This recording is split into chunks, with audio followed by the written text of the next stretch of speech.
누구나 평소에는 잘 모릅니다.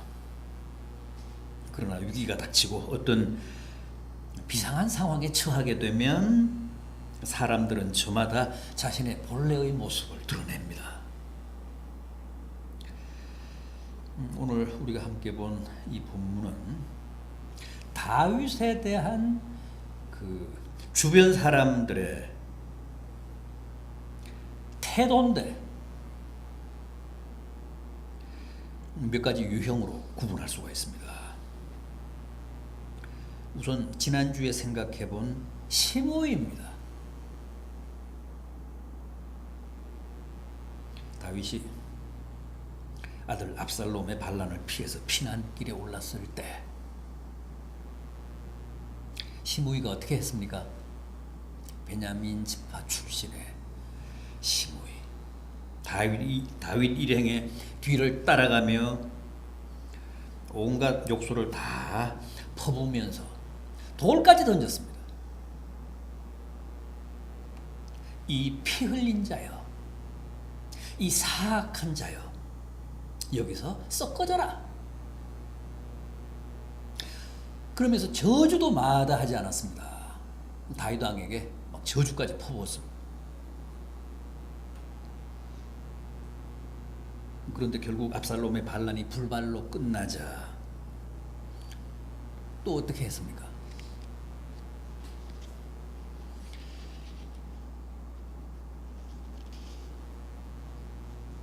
압살롬의 반란군이 제압을 당하고 압살롬마저 죽고 이제 다윗이 환궁을 하는데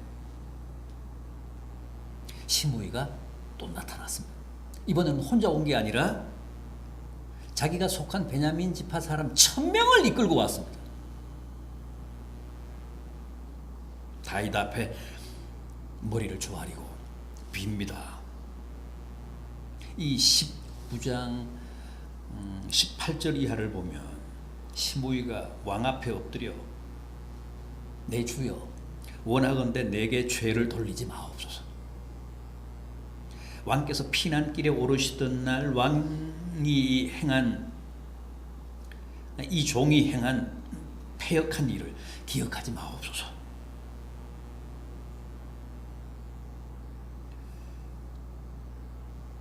그렇게 뻔뻔하게 사죄를 구합니다. 사죄를 빌었습니다. 이런 사람들 세상에 얼마든지 있죠.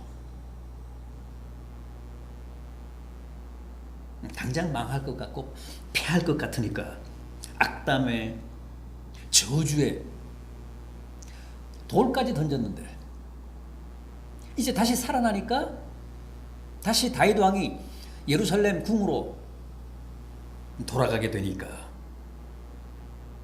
그 앞에 엎드려 온갖 비굴한 짓을 다 하며 목숨을 구걸합니다.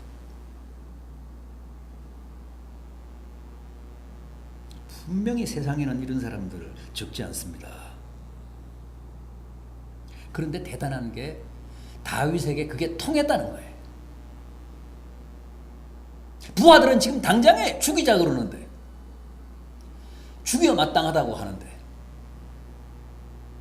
다윗은 23절을 보면 너가 죽지 않을 것이다. 그렇게 맹세까지 합니다. 절대 죽이지 않는다. 누구도 너를 해치지 못하게 할 것이다. 그러면서 용서합니다.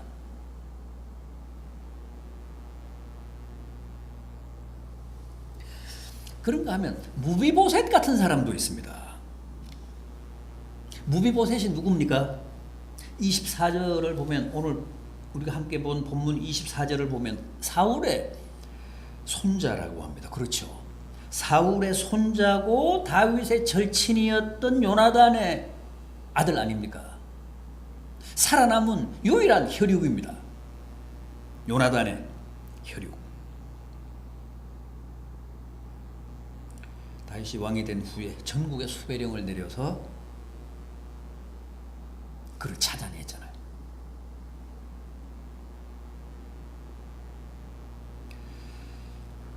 그렇게 해서 찾아낸 무비보셋에게 다윗은 최선을 다했습니다.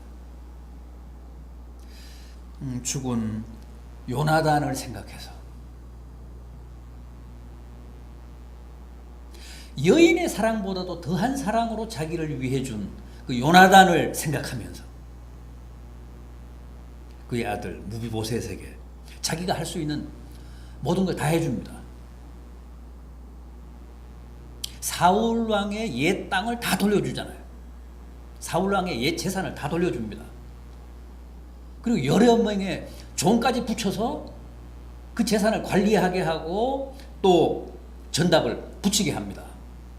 밭을 경작하게 합니다.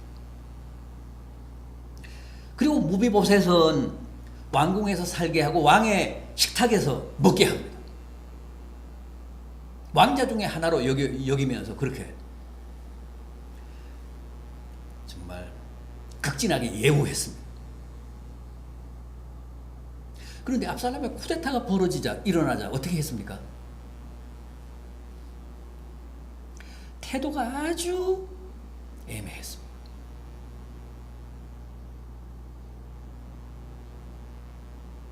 물론 왕을 모시고 피난길에 같이 나서지도 않았고,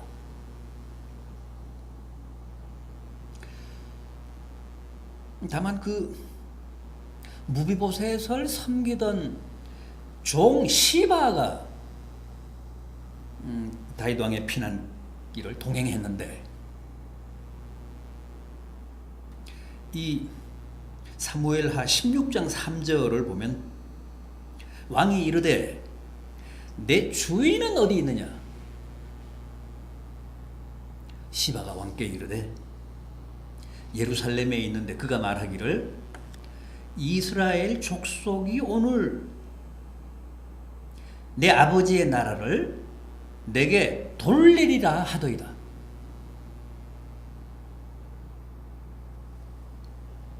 압살롬의 반란이 일어나자 무비보셋이 그렇게 말하면서 그냥 예루살렘에 남아있다고 했습니다.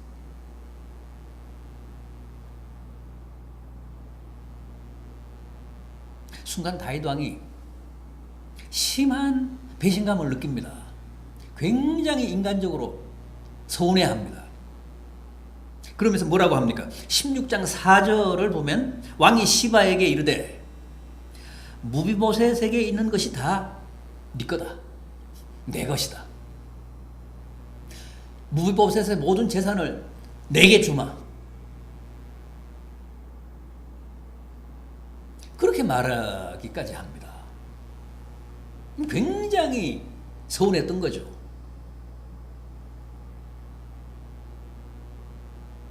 그런데 오늘 본문 24절 이하를 보면 그 무비보셋이 환궁하는 다윗 왕 앞에 나타나서 다윗 왕을 맞습니다.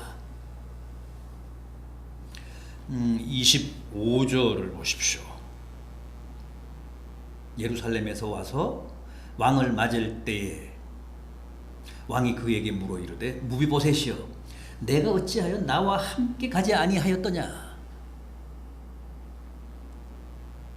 그러자 무비보셋이 이렇게 말합니다. 26절입니다. 내 주 왕이여 왕의 종인 나는 다리를 절므로 내 나귀의 안장을 집어 그 위에 타고 왕과 함께 가려 하였더니 내 종이 나를 속였나이다.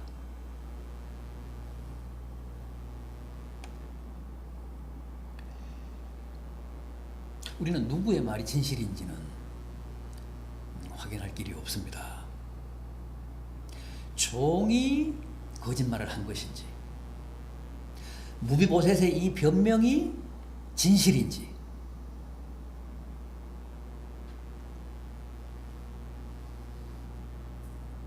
종은 분명히 그랬잖아요.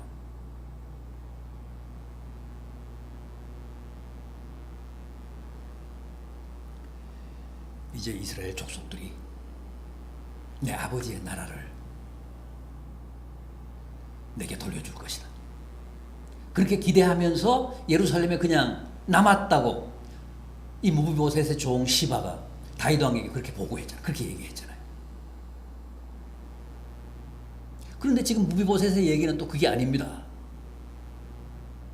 나는 가려고 했는데, 왕을 모시고 피난길에 같이 오르려고 했는데 종이 나를 속였다.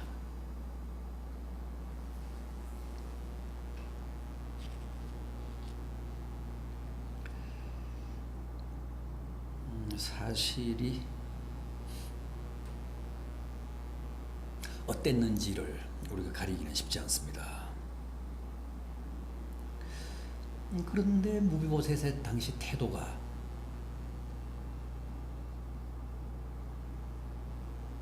모호한 것은 사실이었습니다. 뭔가 석연치 않은 구석이 있습니다.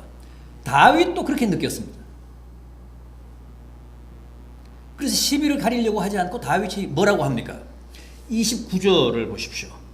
왕이 그에게 이르되 내가 어찌하여 또 내 일을 말하느냐? 내가 어찌하여 또 내 일을 말하느냐? 너가 왜 내 앞에서 자꾸만 그렇게 변명을 하려 드느냐? 그런 뜻입니다. 그러면서 너는 시바와 밭을 나누라. 너는 내 종 시바와 밭을 나누라. 재산을 나누라.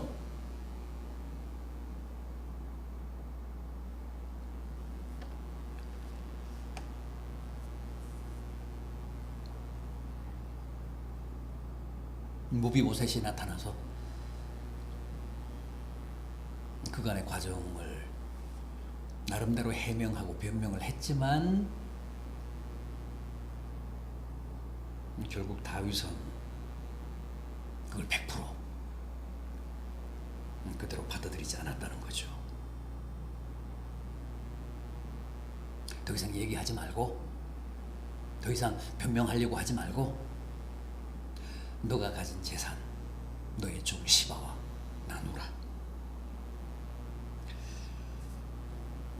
실제 이런 사람들이 있습니다. 일이 터지면 이쪽도 저쪽도 아닌 애매한 자리에서 아주 모호한 태도를 보이다가 상황이 확실해지면 잽싸게 이긴 쪽으로 가서 붙잖아요.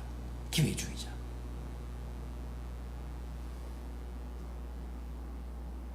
무비보셋은 누구보다도 다윗의 은혜를 많이 입은 사람이었지만 그런 기회주의적인 태도를 취하다가 결국은 다윗의 신임을 잃고 말았습니다.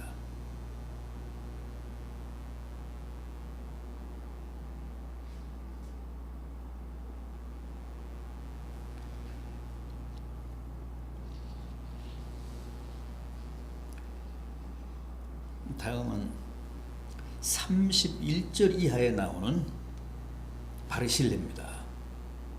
오늘 본문 31절 이하에 길게 나오는 바르실레. 바르실레는 17장에도 나오기 때문에 이미 소개를 드렸습니다. 다윗 왕이 이번 피난길에서 만났던 여러 사람 가운데서 가장 고맙고 가장 사심없이 희생적으로 헌신적으로 또 사려 깊게 도왔던 사람. 그래서 바르실레에게 다윗 왕이 참 감동을 많이 받았습니다. 자기를 위한 모든 바르실레의 행동이 너무너무 진정성이 느껴지는 그런 고마운 처신이었기 때문에 다윗 왕이 크게 감동했던 사람입니다.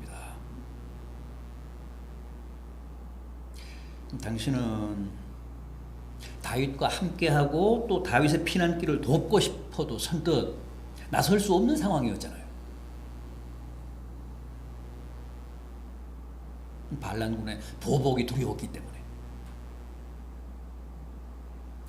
압살롬의 쿠데타가 성공을 하게 되면 다윗 왕의 부역자들은 다 살아남지 못합니다.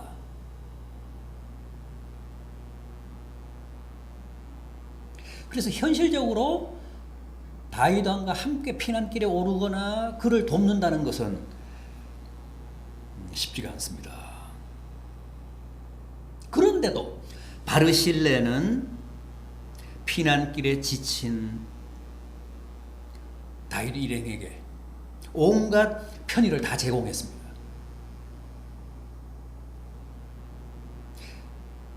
피난의 필수품,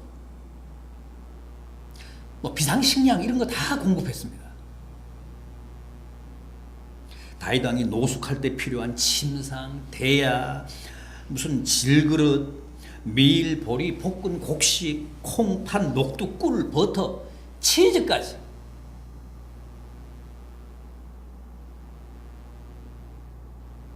만약 그 사실을 압살롬의 반란군이 알기라도 했다면 당장에 달려와서 아마 그의 온 가족을 단칼에 처단했을 겁니다. 그런데도 바르실레는 그런 거 두려워하지 않고 기꺼이 그 모험을 자원했습니다.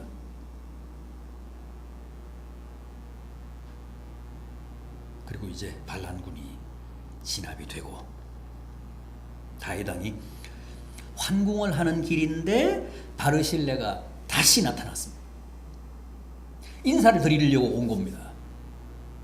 요단강을 건너는데 자기가 같이 강 건너까지 가서 왕께 인사를 올리고 자기 집으로 돌아가려고 배웅하러 온 겁니다. 33절을 보십시오. 오늘 본문 33절. 왕이 바르실레에게 이르되 너는 나와 함께 건너가자. 예루살렘에서 내가 너를 공개하리라. 34절을 보십시오. 바르실레가 왕께 아뢰되 내 생명의 날이 얼마나 있사옵기에 어찌 왕과 함께 예루살렘으로 올라가리이까. 35절 상반절입니다. 내 나이가 이제 80세라. 35절 하반절 어찌하여 종이 내 주 왕께 아직도 누를 끼치리이까. 37절 상반절 청하건대 당신의 종을 돌려보내옵소서. 내가 내 고향 부모의 묘 곁에서 죽으려 하나이다.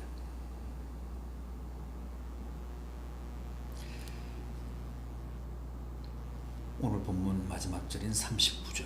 백성이 다 요단을 건너매 왕도 건너가서 왕이 바르실레에게 입을 맞추고 그에게 복을 비니 그가 자기 곳으로 돌아가니라.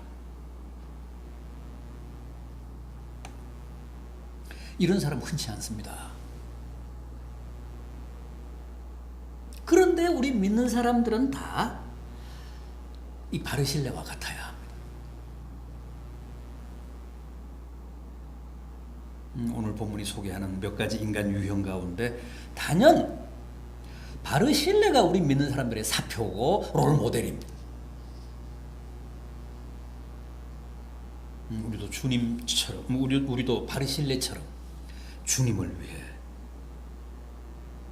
그렇게 결단하고 바르실레처럼 그렇게 사심 없이 헌신하고 희생해야 합니다. 다윗 왕을 보십시오. 죽음을 앞두고 솔로몬에게 이제 유언을 남깁니다.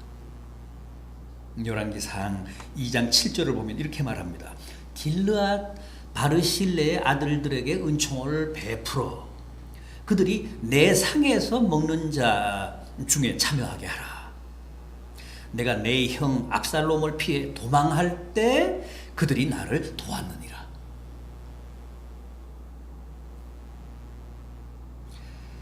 바르실레는 이미 다윗을 도울 때 80세였기 때문에 벌써 고인이 됐습니다. 그래서 다윗이 그의 자식들에게 꼭 은혜를 갚아달라고 당부하면서 죽습니다.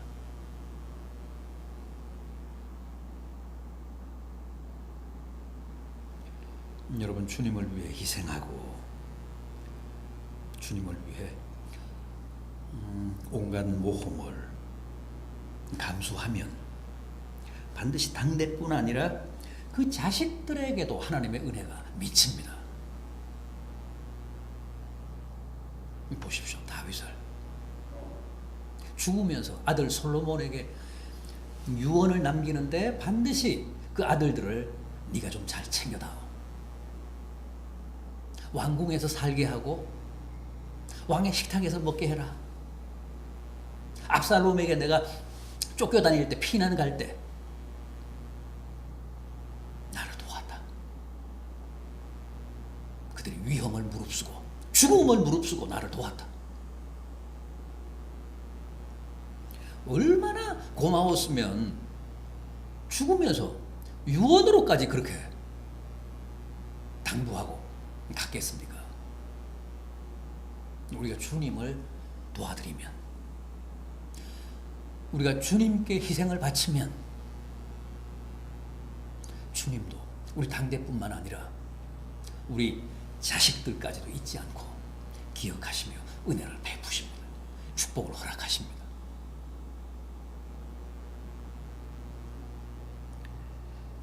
다시 한번 그 옛날 길르앗 사람 바르실레를 기억하시며 바르실레처럼 주님을 섬기는 복된 성도들 되시기를 진심으로 기원합니다. 기도하시겠습니다.